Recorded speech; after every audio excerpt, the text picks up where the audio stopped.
Ladies and gentlemen, welcome to Cartoon Chronicles Podcast. Here's Julian. And today I'm joined by Nick. Nick, man, welcome to the show. Thank you, Julian. Thanks for having me. Oh, thank you. Now, I've said this so many times on this podcast. I was not I was not expecting how blown away I was by common side effects. Now, Hmm. usually I gauge a show not so much like if I love it because I love all animation, man. So it's like I'm an easy fan to please. You put me in a different place for 22 minutes, I'm happy. However, you guys got a viewer that I was not expecting you guys to get. You guys got my wife watching this show. My wife doesn't give a Wow. shit about animation.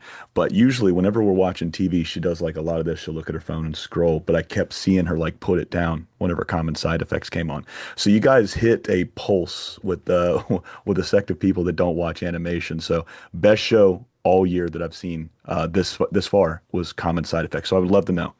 I figure we can start with common side effects, but I do want to talk Scavenger's Reign as well. But man, how do you get linked up with Joe and Steve to do the music for common side effects? Um, Joe and I have been very good friends for probably about 8 years now. Hmm. Um, we met uh, after we had both shortly moved to Los Angeles.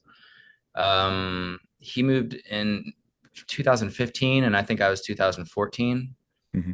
And we met through our girlfriends at the time.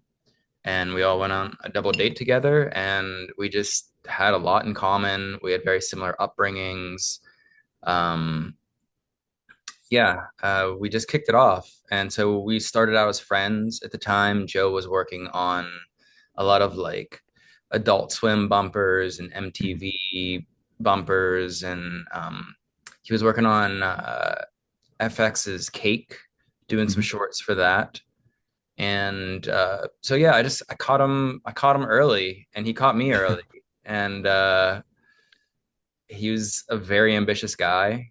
And at the time, I was doing a lot of commercial work, um, and looking for something special to get my hands dirty with.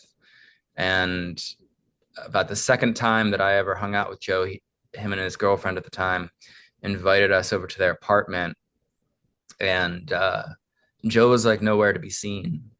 And this is the first like 10 minutes or so that we're there. And his partner at the time was like, "Oh, he's in the back room working on something. He'll be out shortly. Don't worry." And when he came out, he was ecstatic. And he was like, "Do you want to? It's done. It's done. It's finally done. Do you want to see it?" And I didn't know what he was talking about. I assumed it was a film or something that he was working on. And it was the original Scavengers short. Hmm. So we first started hanging out right whenever that was happening. And him and Charles had just finished it. They had spent, I think, like 2 years working on it, just the two of them for the most part. I think there were other animators involved, but and I sat down and it blew my mind. But I was also thinking, there's not really any music in this. Yeah. He had attempted to put some music in, working with some other composers, and didn't like it, so he scrapped it. And we weren't like close enough yet. I don't even think he really knew what it was that I did, but we weren't at the point where he was like ready to ask me to jump in or anything like that. So that original short, the Scavengers Reign short, it's about 4 minutes long, or it was just called Scavengers, I think, actually at the time. Uh, that had very, very little music in it. There's like a few tonal things, and I think that there's some kind of like action percussion at one point in time. But yeah, I was kind of chomping at the bit to get into that world, and it took another 5 years for that to happen, but it finally did. Isn't it Uh, crazy how long animation takes? it's super crazy, and it's especially crazy considering the era that we live in. A lot of the companies that are funding these things, like the ground is just constantly falling out from Mhm. underneath our feet. Like like Scavengers got or Cartoon Network got bought out by, I don't even remember at this point. I think that there were two different corporate gobblings that happened from the time that Scavengers um, which was originally supposed to be on Adult Swim. It got bought out by a bigger company and got shelved after making one pilot. So uh, it takes even longer when things like that happen. And then eventually HBO Max picked it up. It's definitely one of those shows, and I don't know. Are you a fan of animation? Like, obviously, you're working within animation, but do you enjoy watching it? Totally. I'm pretty picky about what I watch, but I've grown up with it. Hmm. My dad was an animator. He was a very like experimental kind of Terry Gilliam-esque animator in Hmm. college. But he made a couple if you have like a link thing, I should have you put his a link to his he has a video that I uploaded to YouTube called Space Infection. Space Infection, I'm writing that down. Yeah, Yeah. but send me a link and I'll pop it in there. I want to Yeah. check it out too. Yeah. I'd like for you to see it and other people to see it. It's pretty cool. It's very 70s. Definitely kind of barking up Terry Gilliam's tree.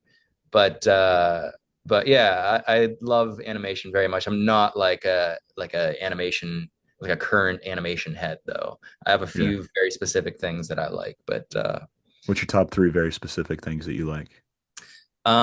there's an older anime that I just return to over and over again called Mushishi. It's Okay. probably about 10 years old at this point, and it's super meditative. Um, Memories is one of my favorite. Memories. It's a film. You've not seen Memories? No, Uh, I don't think so. I'm Satoshi horrible with Kon names though. did the first one. It's not a memorable name, despite the fact that it's called Memories. Um, but I think Satoshi Kon did the very first.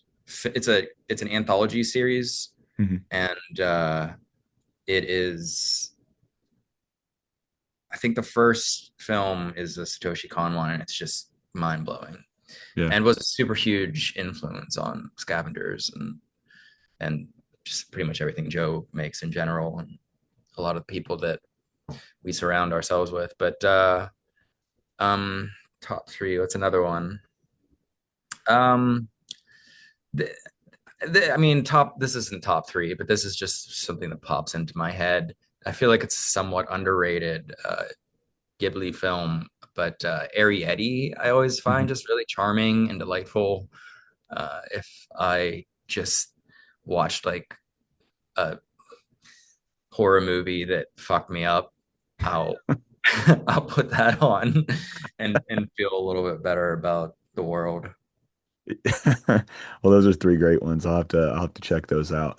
Now, I kind of pre-gamed it with. Oh, well, hold on. Let's get it back to him coming out and you guys really not having the friendship just yet for him to ask you, to work on this. So that pilot gets on, it gets shelved because of all of the just the mergers. I think it was what Warner, not Warner, oh shit, it's something ID like Discovery ID. I think was the first one they did, so it Well, might have been that one. that was what happened prior to Common Side Effects, Yeah.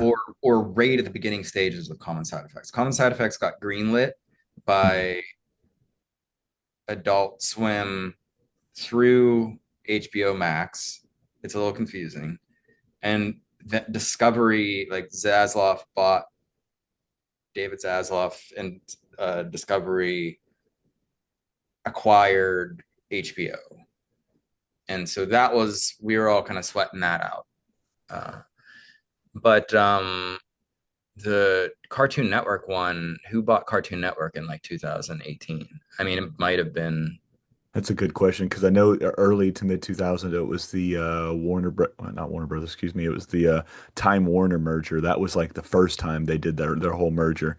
That was when Ted Turner had it and then AOL sold it and all of that other crazy shit. I mean, they've merged like six fucking times at this point. It's It's hard to keep up. crazy. It's crazy. It is hard to keep up. And also like right before Common Side Effects came out, they changed HBO Max to just Max. And that Now was they're really going back. confusing for people. Now they've just gone back. Um, Pick a fucking lane, man. Come on. it's wild. My dad thought that it was Cinemax. He was like, "Your show on Cinemax," and I was like, "No, I can see how you would be confused. It has nothing to do with Cinemax, though. It's just Max. I don't know. It's a strange world we live in." One of these days they'll figure that shit out, you know. But Scavenger's Reign, you know, while we're talking about that one, I loved this one. I found out really quickly I could not take edibles and watch this one because it fucked me up quite a bit. You know, this is like the first show that I remember seeing, as far as like American TV goes, where I don't know, like if I'm speaking out of turn, but it really felt like you guys were inspired by Akira on this one, just because of the body horror that was in this, just from the morphing and all of these alien creatures that was on this planet. Like this is the first episode. I watched the first episode of Scavenger's Reign, and I was like 50 milligrams deep on edibles, which isn't a lot, but it's a lot when you're not expecting like the crazy shit to kind of go on in that first episode from the series. And I go, oh, this isn't a binge kind of night. This is like I'm gonna need to take a siesta on this one and come back a little sober. But as I got used to it, because I'm one of those guys that I like very like happy-go-lucky shit because I tend to absorb like the negative, and then it influenced me, and it just sits with me a little bit deeper, you know. And when I started watching, I was like, wow, it's so good. The story caught me right away.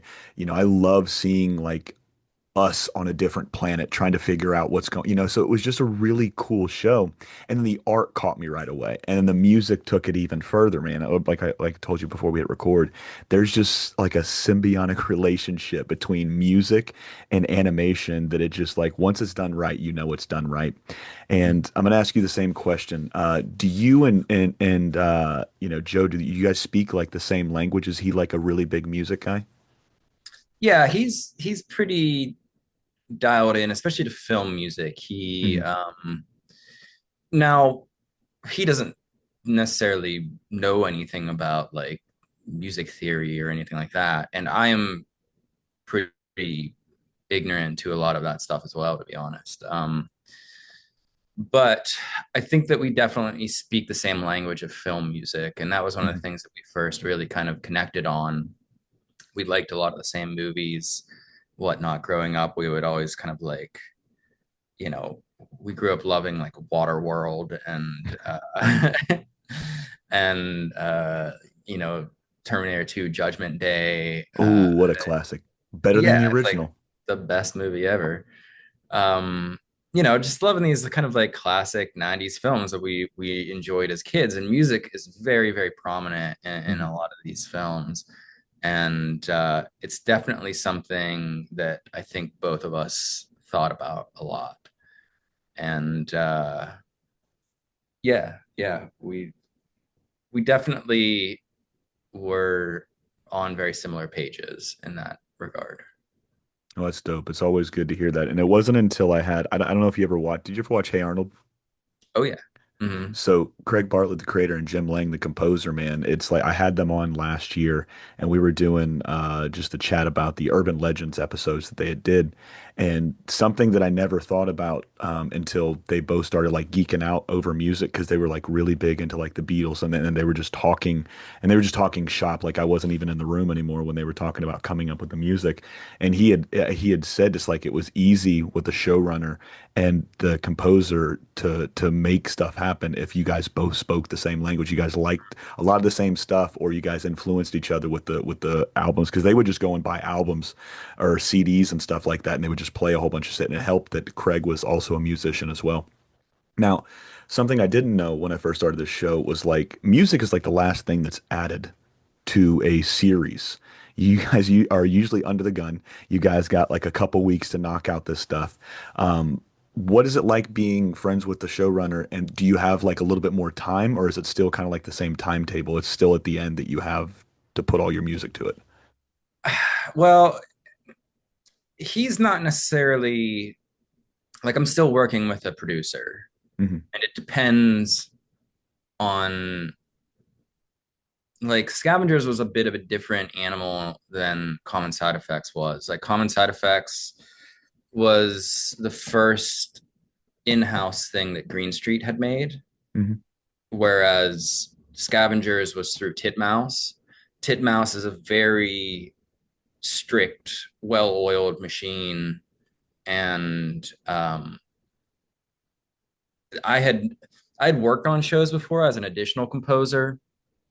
I worked on a show called Ugly Delicious that was like a food series Yeah, with David Chang on I love it. Netflix. Cool, Great yeah. show. Yeah, that was a fun show to work on. And did a few other like docu-series and things like that. But I had never had all of the responsibility of like meeting deadlines and hitting every single cue. And whenever Scavengers first started, the first few weeks, I basically had 2 weeks an episode. Hmm. And I had been prior to that kind of building up some ideas of what it might be, but until you're really putting music up against picture, you don't know what's what. Um, so that ended up being really, really stressful, and I realized that I needed some help. And I hired like a part-time assistant and an additional composer to help me. But those were really, really because that it was like the the standard of what was being asked of me for Scavengers from Joe and from myself. We knew that we were making something kind of special. We knew that we were making something that was really cinematic. And it's something that like in America you don't really encounter a whole lot. Hmm.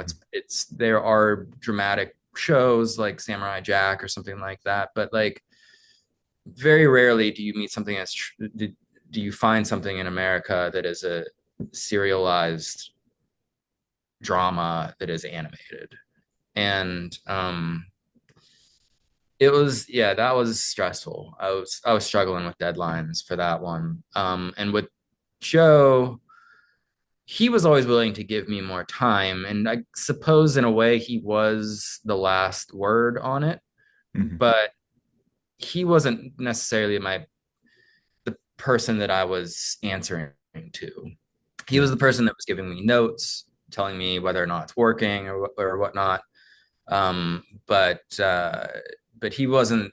I was still dealing with the producer's schedule, and that was tough. And there were a handful of times when I had to be like, "Look, I'm like struggling to find time to make it to the grocery store because this Huh. is just so overwhelming." Yeah. And um, common side effects was a different story in a way, though it was very much, it was scheduled out just the same, and I had about the same amount of time, but I kind of knew what I was in for. I already had an assistant lined up and an additional composer lined up.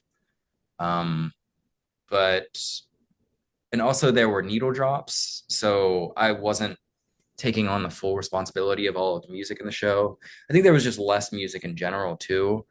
So with common side effects, I was just able to kind of breathe a little bit more. But like Scavengers was like a space opera, it was Yeah. wall to wall, intense, cinematic, orchestral music. And so, yeah, at the end of the day, it was nice to work with Joe because he's a friend. And even though, there were times when we were butting heads over things, he's always in my corner. I don't think I've ever once been like, "Hey man, I'm kind of struggling with this. I need more time." Has he ever said anything but like, "Dude, like go take all the time you need." Yeah. The producers might have a different story, but for common side effects it was quite pleasant. Well, that's good, man. Now with Scavenger's Reign here, it's well, before I go a little bit deeper in Scavenger's Reign, now when if it wasn't a show like Scavenger's Reign or your first like kind of was this your first solo run as being a lead okay, so Yeah. typically I'm very ignorant when it comes to music. Like so if these are dumb questions, I apologize, but is it It's okay. usually just one of you guys like per show or do you guys have I know you said you had to hire an assistant, you had to hire an additional composer. Is it usually a team of you guys or just one? I think it depends on the show. I think it depends on how much music is in a show. I think it depends on what is being asked. Um, I think for, if you're watching like, and I don't really watch these shows, but like White Lotus or Severance or one of these types of shows that's like they're normally like 45 minutes long or something like that, and um, really high quality production value. I would imagine there's a little bit of a team going on. I could be wrong, um, but I think for the most part, it's typically a one person operation with a little bit of help. But again, I think it varies greatly depending on what the show is and who is working on it. I think if it's like, if it's like a sitcom and Mark Mothersbaugh is the composer, there's a good chance that he's not making the majority of the cues, especially the ones that are like happening beneath dialogue and whatnot. I could be wrong, but there are a lot of folks that have teams, and then there are a lot of folks that are kind of, one man band in it. And I straddle the line a little bit. I think I definitely prefer a one man band it because Mhm. it's just sometimes easier for me to just do it instead of explain what it needs to be. But I'm trying to learn to delegate and be a leader because it is necessary for certain projects to have help, and Oh, that's that okay. it is. Yeah, that it is, man. It takes a village to raise a kid. It also takes a village to raise an animated series. You know what I mean? Now, going back to Scavenger's Reign, this might be like one of those like meta style questions, man. But like when you think about that time, what is like the one thing that you think you learned about yourself and about your career from that series? And what's something that you might have learned from there that you still do today? Well, I think one of the big things with Scavengers was it really, really allowed me to be myself on a Mhm. musical level. This is one thing whenever young composers reach out to me that I try to really instill in them is like, find your voice. And that took me a really long time to do. I'm 41 years old. I've had many lives as a musician, and uh, Scavengers was like the first thing that I ever really worked on that felt like me. Mhm. And I think I learned to how do I want to put this? I learned to like let that be my calling card in a Mhm. way. Like my voice is the powerful thing. It's like I don't have a vast musical knowledge, despite what some people might expect. I didn't go to school for music, um, but through years and years of just sticking with it, I learned what it is that I love to do, and this project allowed me to really embody that and to like wear that on my sleeve with pride. And that's something that I'm always trying to do. Like that was serendipitous in a way, you Mhm. know. That project was kind of perfect for me, and that I could let the things that I love shine, strange textures, asynchronous things, like just kind of more primitive things, but still trying to make it sound beautiful. Um, that's something that I try to take with me to other projects now that maybe aren't asking for that specifically, but I'm trying to be myself as much as I can in those projects and do the things that I feel good and excited about. And I think that, yeah, working on a project that allowed for that to be the case made me realize that that's mostly what I want to do is be myself, even if the project is drastically different than a sci-fi. Uh, I still want to be myself in it. You think that's your proudest moment throughout that entire production? Was just finding your voice. Well, it wasn't like there was a specific moment where that happened. It was just right for the project.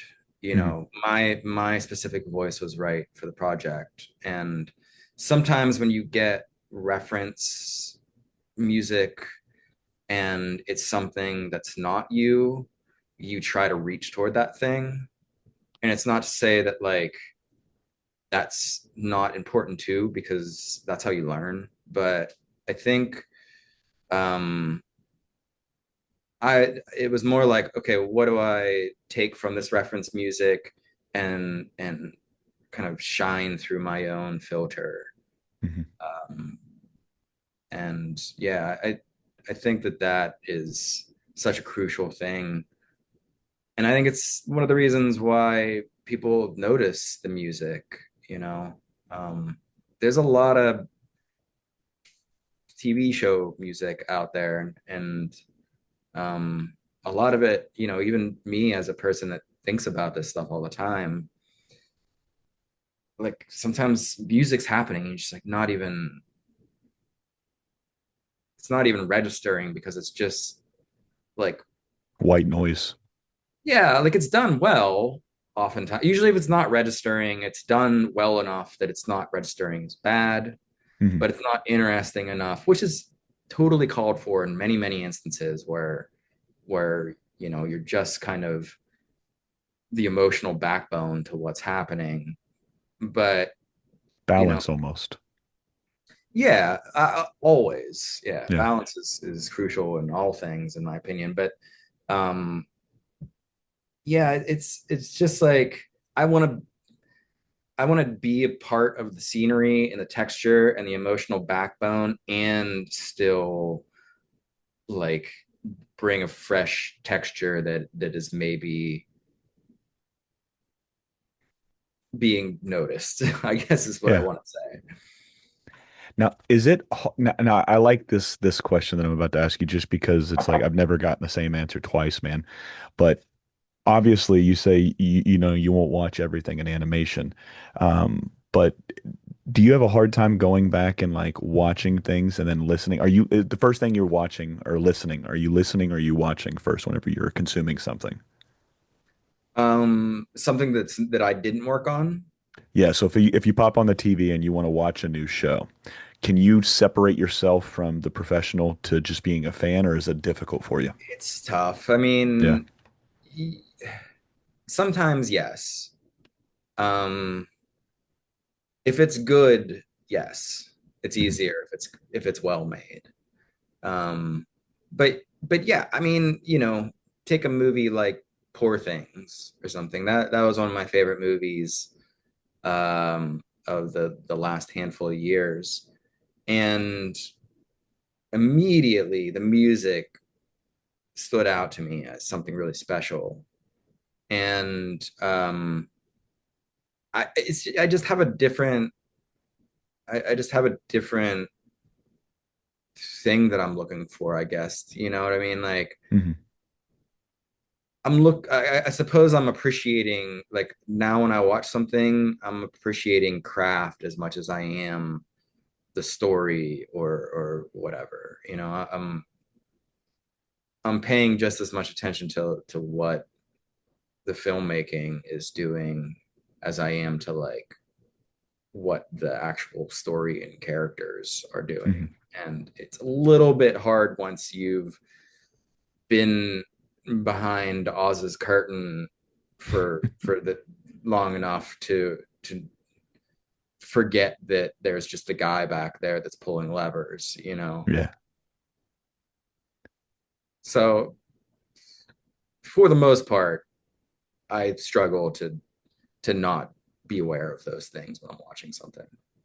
Oh, I think it's kind of hard because you do this shit for a living, you know what I mean? So, um, now with Scavenger's Reign, what might you have been listening to a lot? And then did you find anything new that you probably didn't have in your lexicon of listening that you kind of added to later?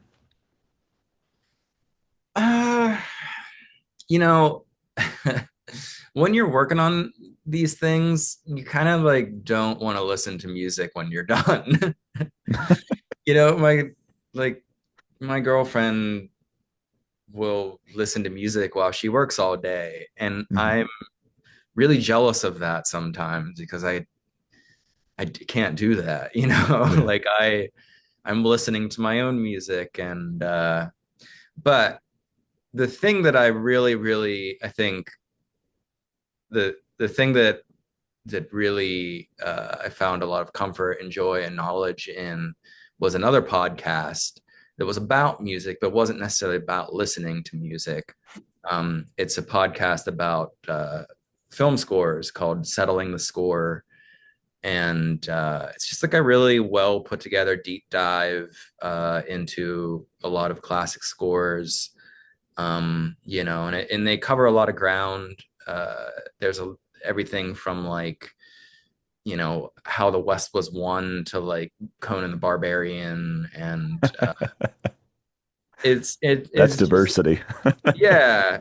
And they're both very musical minded people. Hmm. One is a film composer, and the other guy, I think, I'm not entirely sure what the other guy does, to be honest with you, but I just I learned a lot from listening to their perspectives, and even if I didn't always agree with them, um, you know, I didn't go to school for this, so when it comes to thinking about film music, for the most part, you know, aside from digesting some interviews on YouTube from composers that I love, or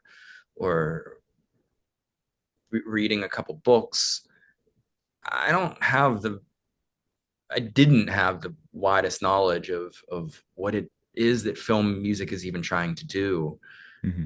And this podcast, you know, humble as it may be, really did enlighten me in a lot of ways as to thinking about. And it wasn't necessarily they were trying to do that. It was just through hearing these two people have a conversation about it, and trying to figure it out themselves, like what is happening here, like what is it we like or we don't like about this, just really helped me to kind of understand what it was that I am trying to do.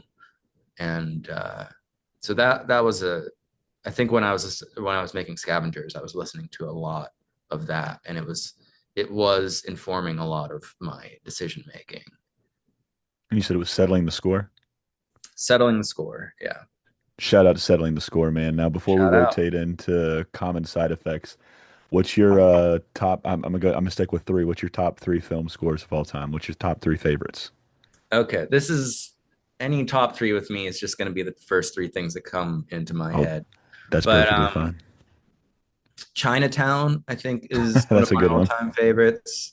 Um, Speaking of settling the score, that was the first episode that I listened to, and I was aghast to find out because I had never really thought about it too much. But there's only about 17 minutes of music in it or something like that. But it's just such a impactful, maybe it's like more like 22 minutes of music, but it's a, you know, it's a 2 hour movie. 20 minutes of music isn't much. That's fairly tight. um, yeah, and there's a really interesting story that goes with that as well, where Jerry Goldsmith, who did the music, only had 10 days to do it because someone else got canned. But you can look into that one. Another one, uh,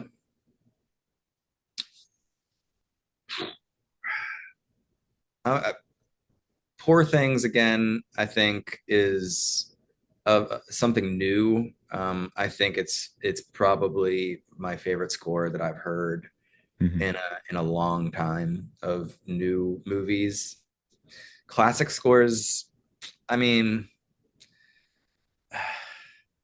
like this is cheesy and Mel Gibson is problematic, but you know, I think one of the first movies. Well, okay, I was gonna say Braveheart, and then I sorry everyone, I love the score of Braveheart. It's just gorgeous. I'm a James Horner fan. Kind of grew up on his music, but actually, what I want to say, I was gonna say it's one of the first times that I really paid attention to music in a movie, like what it was doing to me, because it had this flute sound in this one. this one cue called Gift of a Thistle, and it's just gorgeous. But actually, the very first time that I remember really liking music in a movie, and it's a really strange choice. And again, it's a very small chunk of music considering the movie.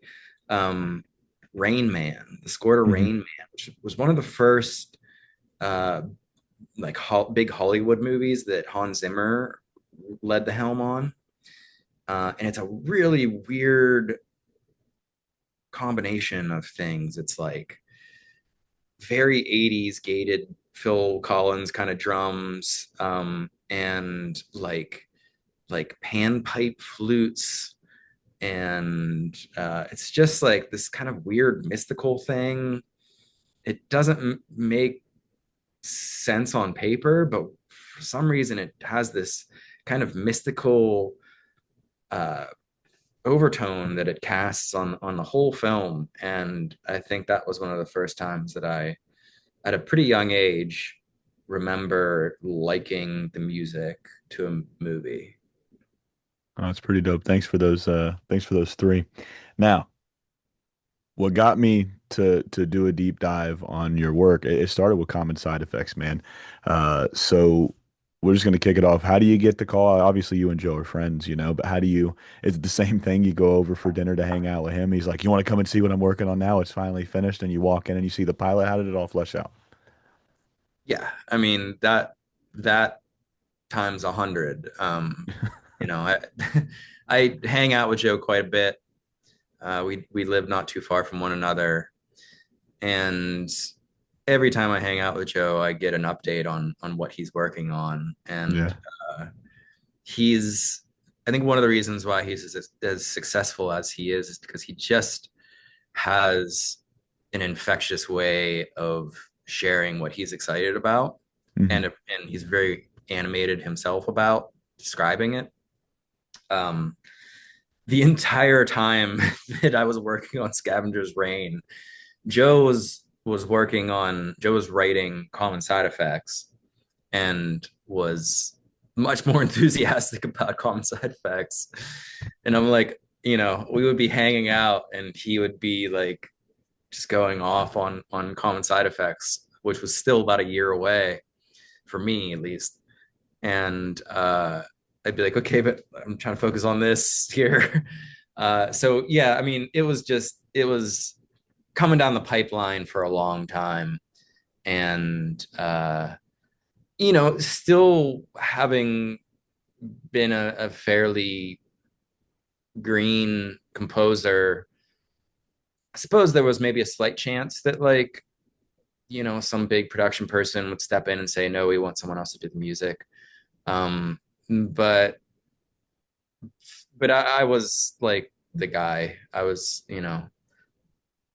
Joe was telling me these things so I could get excited about it and start thinking about the music and whatnot whenever I had the bandwidth for it.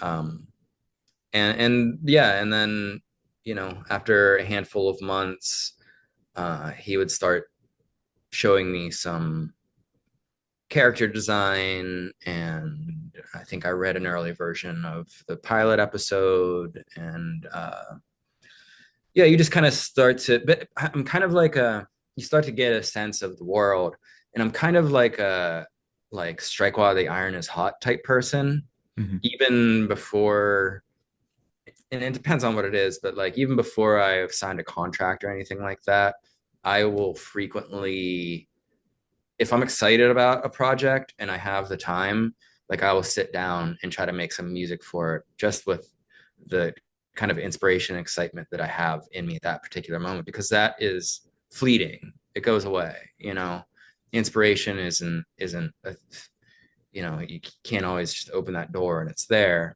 So, when Joe will go on one of his kind of like explaining what's happening in this world, and he's kind of acting it out. He'll play music on his phone and while he's doing it, and um, sometimes those things hit me, and I'm oh, I want to see if I can just take this like little nugget that I have of what I think this thing might be, even though I don't even fully have my head wrapped around it. Just like using my intuition as to like what it might be. And the theme song to Common Side Effects was that. It was the very first piece of music that I wrote for Common Side Effects.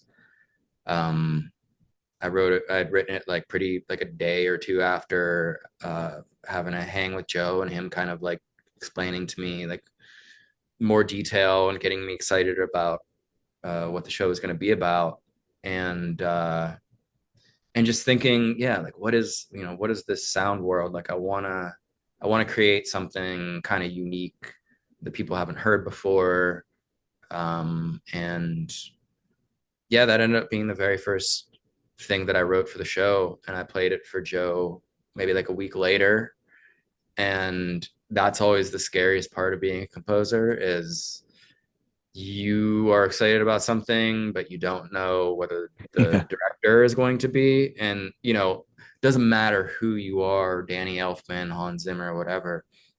I've heard them all talk about how horrible this is. I mean, Danny Elfman talks about how um uh what his name is escaping me, Beetlejuice director Oh, Tim Burton.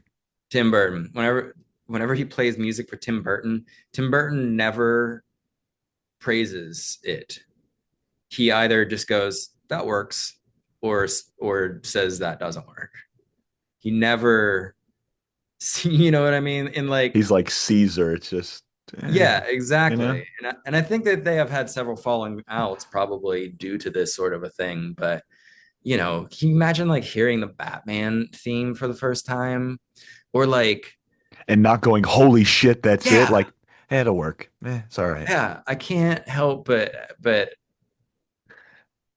feel like I lost a little respect for Tim Burton or something after hearing this. But like, the music in Nightmare Before Christmas, like, Hmm. that thing is a masterpiece musically speaking, and I mean on all levels. But anyway, so there's always, and I'm so usually what happens is like Joe will come here and he'll sit where I'm sitting now, and I will stand behind him and pace. And I can usually tell by his body language whether he likes it or not.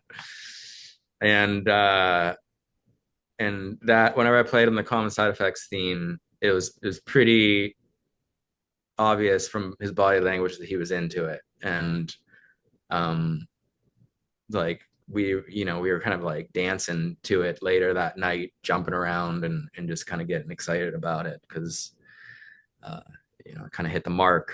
And that's that's a really good feeling, as scary as it's like part of this job waiting for the approval, getting that kind of elated, like, oh, this is so good, thank you so much, you've just made this project so much better, is all, on the flip side of the coin, one of the greatest feelings that you can get from this job.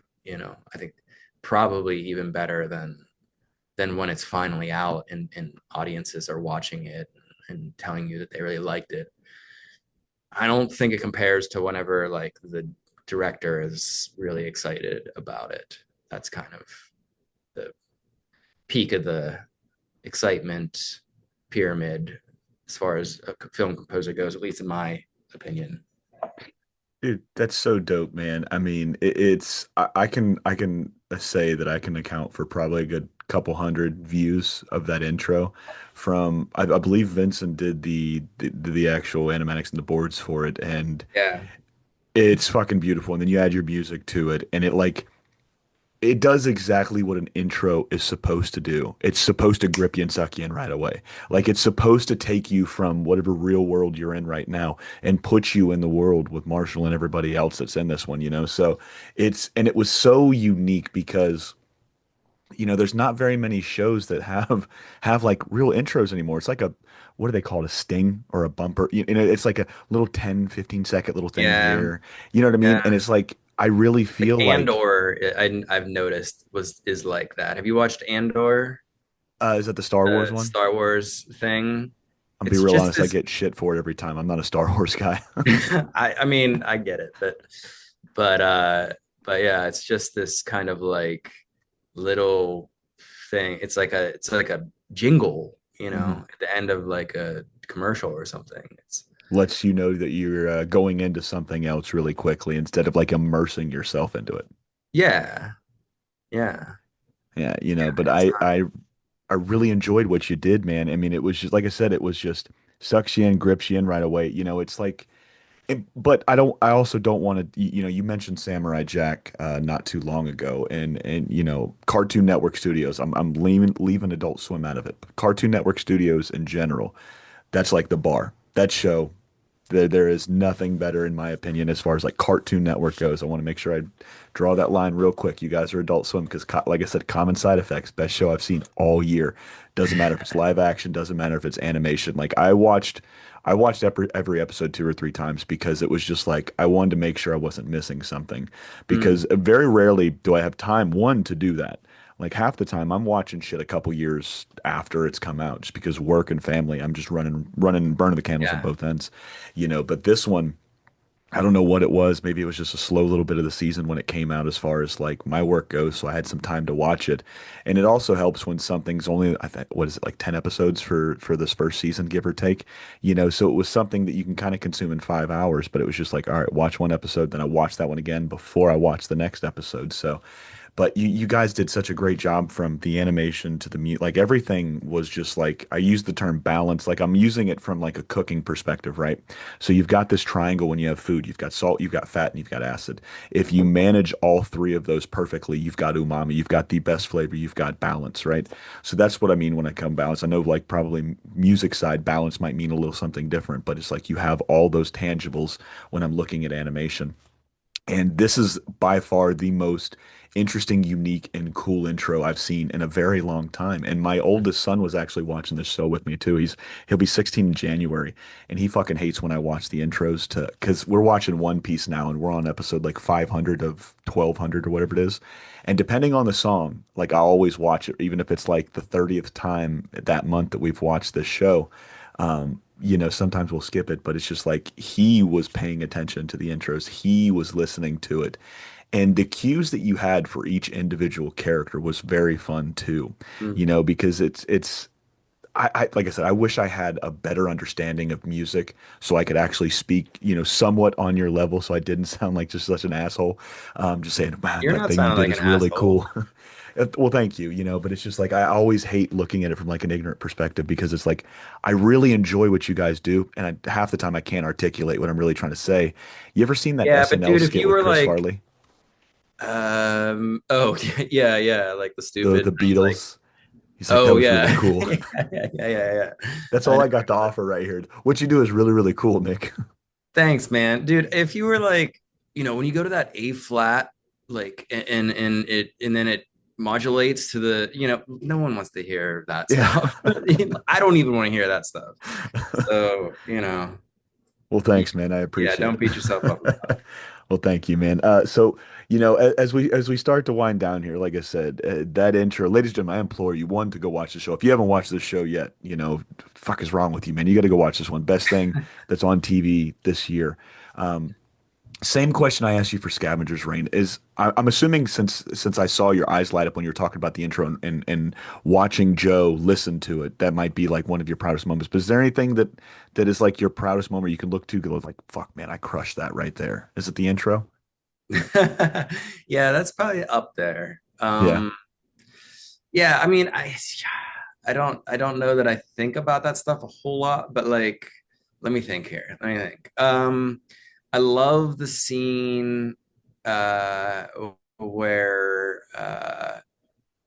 what's his name? The pharma, like the guy that owns the The pharma Wolf. company. Yeah, yeah. Yeah. Jonas. Jonas the Wolf. Jonas. Which that is whenever Joe, do you know who does the voice for that? I looked him up, but I honestly I can't remember. Danny Houston, Mhm. who's the son of the like iconic John Huston, Hollywood director. I was so impressed whenever I found out that that was Danny Houston. Um, uh, at the end, whenever he gobbles down all of the mushrooms and Hmm. he has his trip, that one is definitely like a favorite moment of mine from the series. Um, yeah, I don't know. Yeah, I guess. Yeah, I guess the theme song is. I feel like when people say the music to a show is really good, they usually mean the theme song. Yeah. You know, it's like if you can get a really good theme song in there and then like support it with some good ass music as well, it's you're doing yourself a big favor. But if Hmm. the theme song is not memorable, and I am frequently surprised with how unmemorable theme songs of shows are, I remember like the True Detective theme song or whatever. And apologies to whoever did that. It's wonderfully made, well crafted. But I couldn't think of what it sounded like for the life of me if you put a gun to my head. I just probably even while I was watching the show, I don't know that there's like a memorable aspect of it. Um, yeah, I think that that's something that I'm trying to really do is like nail the world and say something interesting in this like minute that I have, 53 seconds or whatever it is.